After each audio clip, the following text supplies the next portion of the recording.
Next example और string के topic का लास्ट एग्जाम्पल है हमारा। यहाँ पे जो क्वेश्चन मैंने फॉर्म किया है, accept email address from user and check whether it is valid और नॉट। बेसिकली यहाँ पे हम यूजर से एक एड्रेस का इनपुट लेंगे, जैसे कि हम लोग का जीमेल एड्रेस होता है, कोई भी ईमेल की आईडी, हम लोग उसका इनपुट लेंगे और चेक करेंगे कि वो वैलिड है या नहीं।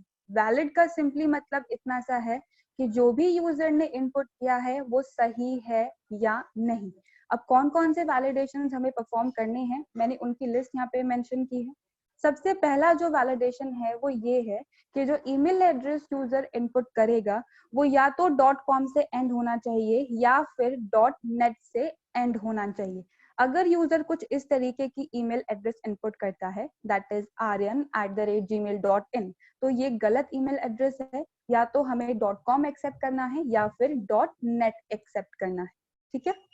सेकेंड जो वैलिडेशन है वो ये है कि ईमेल एड्रेस हमेशा एक अल्फाबेट से स्टार्ट होना चाहिए, किसी भी डिजिट से या स्पेशल सिंबल से वो स्टार्ट नहीं हो सकता है। तो अगर यूजर कुछ इस तरीके का ईमेल एड्रेस इनपुट करता है 123aryan@gmail.com, तो ये गलत होगा क्योंकि यहाँ पे ये डिजिट से स्टार्ट हो रहा है। थर्ड जो वैलिडेशन है वो ये है कि ईमेल एड्रेस में सिर्फ एक सिंबल ही अलाउ करना है। तो अगर यूजर 2 सिंबल पास करता है या को स्किप भी कर देता है, तो दोनों केसेस में हमें यहाँ पे चेक करना है। तो अगर यूजर ने कुछ इस तरीके का इनपुट दिया है, 2 सिंबल है यहाँ पे, तो ये गलत है, सिर्फ एक ही हमें अलाउ करना है।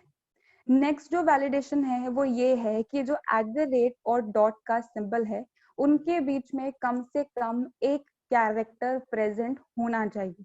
तो अगर यूजर कुछ इस तरीके का इनपुट करता है aryan@.com, इट इज रॉन्ग क्योंकि यहाँ पे और डॉट के बीच में एक भी कैरेक्टर प्रेजेंट नहीं। लास्ट जो वैलिडेशन है वो ये है कि ईमेल एड्रेस में किसी भी तरीके की स्पेसेस हमें अलाउ नहीं करनी है। तो अगर कुछ इस तरीके का इनपुट आता है arya_n123@gmail.net, तो यहाँ पे बाकी सारी चीजें चाहिए, एक ही है, और डॉट के बीच में कैरेक्टर्स भी हैं, .net से एंड भी हो रहा है, स्टार्ट भी ए से हो रहा है, बस स्पेसेस हमें चेक करनी है, वो यहाँ पे प्रेजेंट नहीं होनी चाहिए। आई होप मैं क्वेश्चन आपको समझा पाई हूँ कि हम लोग क्या करने वाले हैं। अब ये वो सारे ईमेल एड्रेसेस हैं जो गलत हो सकते हैं। सही ईमेल एड्रेसेस के एग्जांपल भी मैंने यहाँ पे लिखे हैं। aryan123@gmail.com, .com या .net से एंड होने वाले ईमेल एड्रेसेस जो अल्फाबेट से स्टार्ट होते हों, एक को कम से कम कंटेन करते हों, और डॉट के बीच में कैरेक्टर्स हों और एक भी स्पेस नहीं हो। ये सारी चीजें इन तीनों ईमेल एड्रेसेस में सही है, यानी कि ये तीनों ईमेल एड्रेसेस बिल्कुल सही। अब इसे इम्प्लीमेंट करने का तरीका, सबसे पहले तो हमें ईमेल एड्रेस का इनपुट लेना होगा। तो यहाँ पे इनपुट फंक्शन की हेल्प से मैंने ईमेल नाम का एक वेरिएबल के अंदर इनपुट लिया है। मैसेज है एंटर ईमेल एड्रेस। अब जब यूजर इनपुट देता है तो जरूरी नहीं है कि वो हमेशा केस सेंसिटिविटी के रिगार्डिंग इनपुट करे, कैपिटल या स्मॉल वो किसी भी तरीके का इनपुट कर सकता है। अब अगर मैं हर केस को चेक करने बैठूंगी तो बहुत ही ज्यादा लंबा और कॉम्प्लिकेटेड प्रोग्राम हमारा हो सकता है, तो उसके लिए मुझे ज्यादा मेहनत नहीं करनी पड़े, इसीलिए मैंने सबसे पहले ईमेल एड्रेस को लोअर केस के अंदर कन्वर्ट किया है। अब किसी भी स्ट्रिंग को अगर आपको लोअर केस में कन्वर्ट करना है तो उसके लिए लोअर नाम का फंक्शन हमारे पास में अवेलेबल है। तो ईमेल डॉट लोअर जो भी यूजर ने इनपुट किया है उसे लोअर केस में कन्वर्ट कर देगा और मैंने इसे फिर से ईमेल वाले वेरिएबल के अंदर ही असाइन करवा दिया है। तो अब यहाँ पे अलग अलग केस सेंसिटिविटी के लिए चेक करने की जरूरत नहीं है, एक ही स्टेटमेंट से हमारा काम हो जाएगा। अब सबसे पहला जो वैलिडेशन है वो ये है कि जो ईमेल एड्रेस है वो या तो .net से एंड होना चाहिए या .com से एंड होना चाहिए। तो कोई भी स्पेसिफिक स्ट्रिंग अगर एक स्पेसिफिक वर्ड या कैरेक्टर से एंड हो रही है या नहीं, इसके लिए हमने एक फंक्शन पढ़ा था लास्ट क्लास में, दैट इज एंड्स विद। तो यहाँ पे हम उस फंक्शन की हेल्प से इजीली चेक कर सकते हैं कि लास्ट में .net और .com है या नहीं। तो मैंने वही यहाँ पे इम्प्लीमेंट किया है। इफ email.ends with.net और email.ends with.com, तो यहाँ पे क्या है, ये तो हमारा ईमेल एड्रेस सही होगा, यूजर ने सही इनपुट किया। लेकिन अगर यूजर कुछ गलत वैल्यू इनपुट करता है तो इस इफ के साथ में मैंने एक एल्स को एसोसिएट करवाया है जो कि एरर मैसेज को प्रिंट करने का काम कर रहा है। सिंपली मैसेज है email should and with .net और .com। सपोज यूजर ने aryan@gmail.com ही इनपुट किया है तो .com से एंड हो रहा है, यानी कि हमारी ये इफ वाली कंडीशन ट्रू है, यूजर ने सही डेटा इनपुट किया है। सेकंड जो वैलिडेशन है वो ये था कि जो ईमेल एड्रेस है वो अल्फाबेट से स्टार्ट होना चाहिए। तो अब यहाँ पे क्योंकि मैंने इस कंप्लीट ईमेल को लोअर केस के अंदर कन्वर्ट कर लिया है तो मुझे कैपिटल ए कैपिटल जेड और स्मॉल ए स्मॉल जेड के लिए अलग अलग मेंशन करने की जरूरत नहीं है। हम डायरेक्टली स्मॉल ए और स्मॉल जेड ही काम में ले सकते हैं। या फिर हमने स्ट्रिंग टेस्टिंग के मेथड्स के अंदर इज लोअर एक फंक्शन पढ़ा है, हम उसे भी काम में ले सकते हैं। दोनों तरीकों से आप काम में ले सकते हो। मैंने यहाँ पे स्ट्रिंग की इंडेक्सिंग को यूज करके चेक किया है। इफ ईमेल ऑफ 0, सिर्फ फर्स्ट कैरेक्टर को ही हमें चेक करना है, फर्स्ट कैरेक्टर ही अल्फाबेट होना चाहिए जो कि 0 इंडेक्स पे प्रेजेंट होगा। तो if email of 0 is greater than equals to small a and email of 0 is less than equal to small z, तो अगर स्मॉल ए से स्मॉल जेड की कैटेगरी के बीच में होता है हमारा फर्स्ट कैरेक्टर यानी कि वो अल्फाबेट ही है तो ईमेल एड्रेस सही इनपुट किया गया है। अगर इसके अलावा कुछ यूजर इनपुट करता है इट इज रॉन्ग, राइट। तो अब रॉन्ग के केस में मैंने इस इफ के साथ में एक एल्स एसोसिएट करवाया है, email address should start with alphabet. Now ये तो थी हमारी first two validations. Third validation हमारा ये था कि जो ईमेल एड्रेस है उसमें सिर्फ एक @ ही होना चाहिए। अब अगर आप चाहो तो यहाँ पे लूप चला सकते हो, 1 बाय 1 हर एक इंडेक्स की वैल्यू को चेक कर सकते हो कि @ वहां पे प्रेजेंट है या नहीं और उसका काउंट कर सकते हो। या फिर आप फाइंड फंक्शन को भी काम में ले सकते हो। फाइंड क्या करेगा, @ को सर्च करेगा, अगर वो प्रेजेंट है तो उसकी पोजीशन रिटर्न करेगा। लेकिन यहाँ पे हम ये चेक कर रहे हैं कि एक से ज्यादा @ तो नहीं है, यानी कि हमें उनका काउंट निकालना पड़ेगा। तो या तो आप लूप काम में ले सकते हो या फिर काउंट फंक्शन को काम में ले सकते हो। तो मैंने यहाँ पे काउंट फंक्शन को यूज किया है। If email dot count of @ is equals to 1, यानी कि पूरी ईमेल एड्रेस के अंदर सिर्फ एक ही @ काउंट तो सही है, ये तो हमें अलाउ करना है।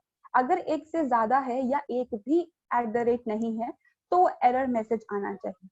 तो इस इफ के साथ भी मैंने एक एल्स को एसोसिएट करवाया है, that is print only 1 @ is allowed. ठीक है, तो अगर काउंट 0 होता है या 1 से ज्यादा होता है तो दोनों केसेस में हमारे पास में एरर मैसेज शो होगा। अब यहाँ पे जो सेकंड लास्ट वैलिडेशन था वो ये था कि डॉट और @ के बीच में कम से कम एक कैरेक्टर प्रेजेंट होना चाहिए। तो एक कैरेक्टर प्रेजेंट है या नहीं उससे पहले तो मुझे ये चेक करना होगा ना कि @ और डॉट किस पोजीशन पर प्रेजेंट है। अब किसी भी कैरेक्टर या वर्ड को सर्च करना हो तो उसके लिए हमारे पास में फाइंड और इंडेक्स मेथड है, लेकिन इंडेक्स के केस में हमारे पास में एरर आ सकती है, इसलिए मैंने यहाँ पे फाइंड को काम में लिया है। तो सबसे पहले हम इस @ की पोजीशन निकालेंगे, उसके बाद इस डॉट की पोजीशन निकालेंगे। अब इन दोनों की पोजीशन अगर आसपास है तो यहाँ पे एक भी कैरेक्टर प्रेजेंट नहीं होगा, लेकिन अगर इन दोनों की पोजीशन के बीच में कुछ भी डिफरेंस आता है यानी कि बीच में कोई ना कोई कैरेक्टर प्रेजेंट है तो मैंने उसी चीज को यहाँ पे इम्प्लीमेंट किया है। if email.find dot minus email.find @ is greater than 1, suppose ये जो डॉट है ये 8th पोजीशन पर प्रेजेंट है और जो @ है वो 6th पोजीशन पर प्रेजेंट है। तो अगर 8 में से मैं 6 को माइनस करूंगी तो हमें ये 2 रिटर्न करेगा, राइट, और 2 ग्रेटर देन 1। इसका मतलब ये है कि दोनों कैरेक्टर्स एक दूसरे के आसपास प्रेजेंट नहीं है, इनके बीच में कुछ ना कुछ वैल्यू प्रेजेंट है। तो अगर एक भी कैरेक्टर प्रेजेंट है तो ईमेल एड्रेस सही है। और एल्स क्या एरर आना चाहिए, there should be a character between dot and @। तो ये हमारा फोर्थ वैलिडेशन था। लास्ट वैलिडेशन हमारा ये है कि ईमेल एड्रेस के अंदर हमें स्पेसेस अलाउ नहीं करनी। यहाँ पे मैंने काउंट फंक्शन को काम में लिया है, अगर आप चाहो तो फाइंड को भी काम में ले सकते हो, दोनों के साथ में ये सेम वर्किंग करेगा। if email dot count of space is equals to 0, यानी कि एक भी स्पेस प्रेजेंट नहीं है तो काउंट 0 रिटर्न होगा। तो उस केस में मैंने सिंपली एक मैसेज प्रिंट करवाया है that is email address valid. और अगर यहाँ पे एक भी स्पेस प्रेजेंट होती है तो मैंने एरर मैसेज प्रिंट करवाया है, नो स्पेसेस अलाउड। अब यहाँ पे फाइंड को यूज करने का भी सेम कंसेप्ट है। If email dot find space equals to -1, find function -1 तब रिटर्न करता है जब उसे कैरेक्टर नहीं मिलता है। तो अगर यहाँ पे स्पेस नहीं मिलेगी तो -1 रिटर्न करेगा। उस केस में ये ईमेल एड्रेस वैलिड है, और एल्स नो स्पेसेस अलाउड। तो इस तरीके से आप यहाँ पे स्ट्रिंग पे अलग अलग तरीके के वैलिडेशंस परफॉर्म कर सकते हो with the help of functions जो हम लोगों ने लास्ट क्लासेस के अंदर कवर किए। प्रोग्राम में किसी को कुछ कंफ्यूजन है? एग्जीक्यूशन में आपको करके बता रही हूँ अभी। प्रोग्राम में किसी को कुछ भी कंफ्यूजन?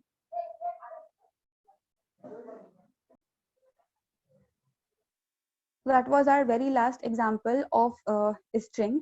अब यहाँ पे मैंने string से related ही कुछ questions ready किए हैं assignment के लिए। मैं एक बार explain कर देती हूँ आप लोगों को करना क्या है ताकि confusion नहीं हो। उसके बाद we'll move to the next topic। देखिए, सबसे पहला जो question है बहुत ही simple सा है। आपको एक string का input लेना है user से, और उस string के अंदर जितने भी upper case, lower case और digits हैं उन सब का count निकालना है। अब यहाँ पे आप रेंज फॉर्म करके काउंट निकालो, प्री डिफाइंड फंक्शन को यूज करके काउंट निकालो, या ORD और CHR को यूज करके काउंट निकालो। It's up to your choice. मुझे बस फाइनल आउटपुट चाहिए अपर केस, लोअर केस और डिजिट्स का टोटल काउंट। ठीक है। सेकंड क्वेश्चन सब लोग ध्यान से सुनना। यहाँ पे आपको क्या करना है, यूजर से एक ईमेल एड्रेस का इनपुट लेना है। ठीक है।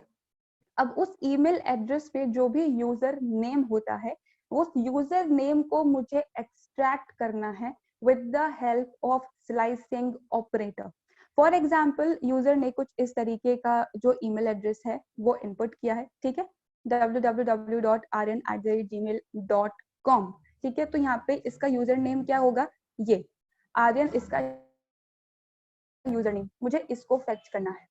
अगर सपोज यूजर ने कुछ इस तरीके का ईमेल एड्रेस इनपुट किया है abcd123@gmail.com, तो यहाँ पे abcd123 इसका यूजर नेम है।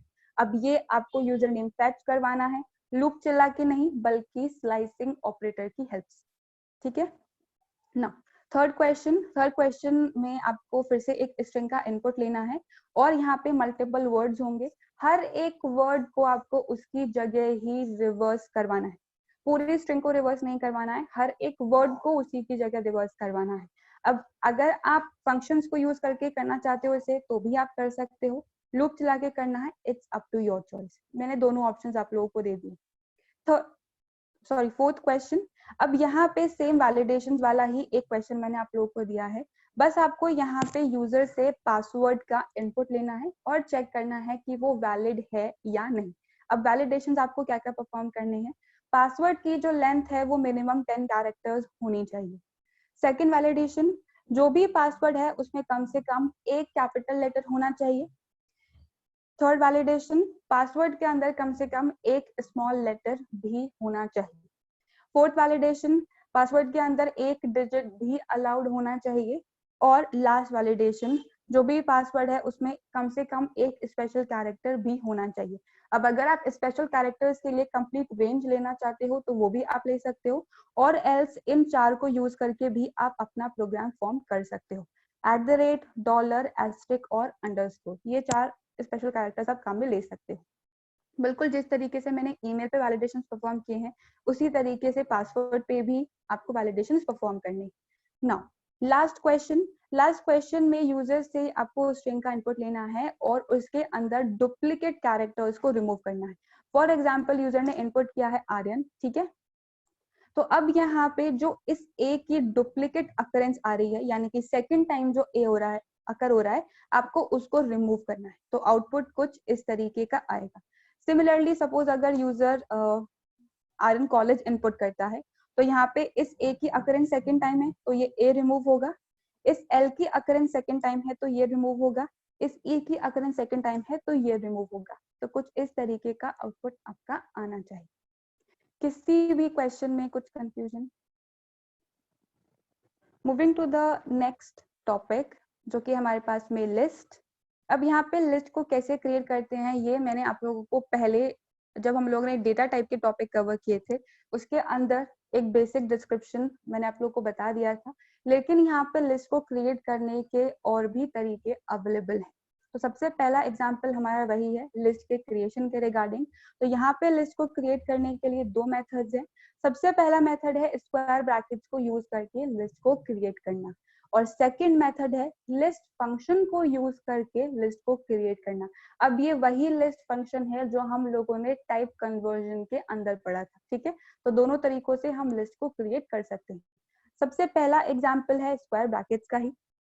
इस एग्जाम्पल में मैंने LST1 नाम की एक लिस्ट को क्रिएट किया है, जिसे मैंने इनिशियलाइज भी करवा दिया है साथ साथ में ही विद 1 2 3 4 5 5 वैल्यूज इसके अंदर मैंने असाइन करवाई। सिंपली लिस्ट का क्रिएशन है, स्क्वायर ब्रैकेट से ही लिस्ट को हम आइडेंटिफाई करते हैं। ये पहले वाले एग्जाम्पल्स की तरह ही है। अब सिंपली अगर मुझे इस लिस्ट को प्रिंट करवाना है तो मैंने मैसेज के साथ में यहाँ पे वेरिएबल का नाम मेंशन किया, data in list 1 is LST1। तो जब भी हम बिना लूप के सीक्वेंस को प्रिंट करवाते हैं तो जो सीक्वेंस होता है वो पूरा सिंटेक्स के साथ में प्रिंट होता है, इसीलिए यहाँ पे स्क्वायर ब्रैकेट्स के अंदर हमारी वैल्यूज डिस्प्ले हुई हैं।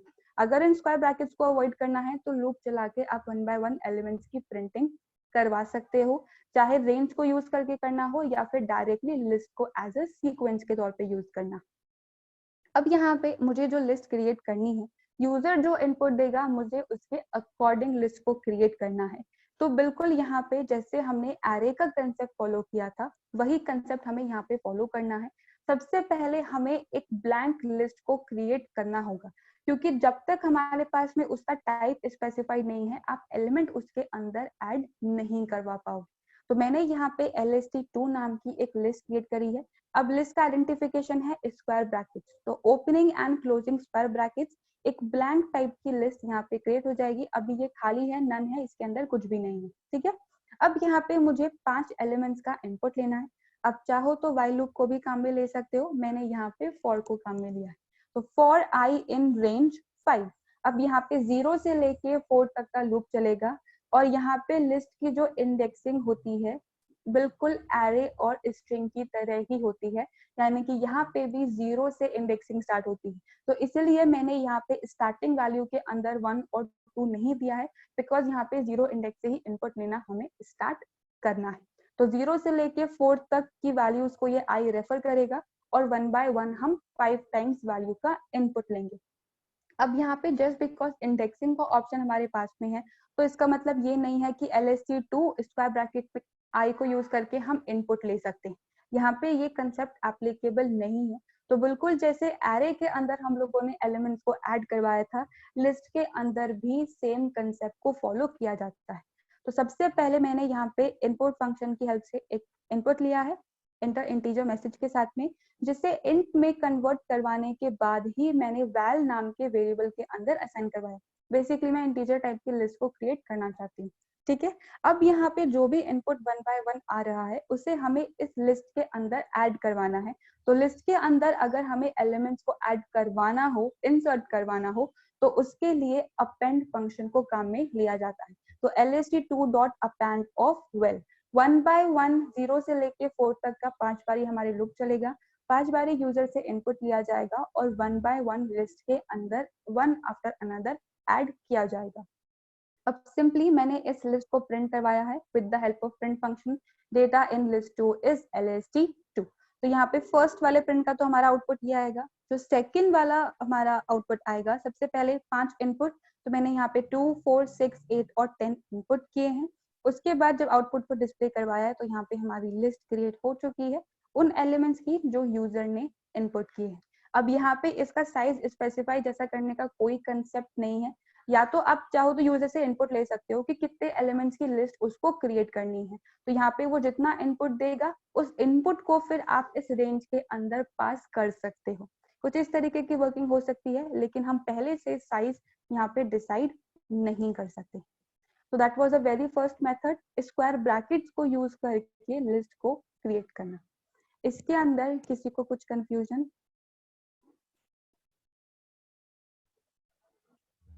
और गाइस आई थिंक क्लास का टाइम हमारा हो गया है। जो सेकंड मेथड है दैट इज लिस्ट मेथड, वो हम लोग नेक्स्ट क्लास से स्टार्ट करेंगे। तब तक आप लोग क्वेश्चंस को ट्राई करना सॉल्व करने की। किसी को कुछ भी प्रॉब्लम आता है then let me know in the next session. Thank you so much everyone.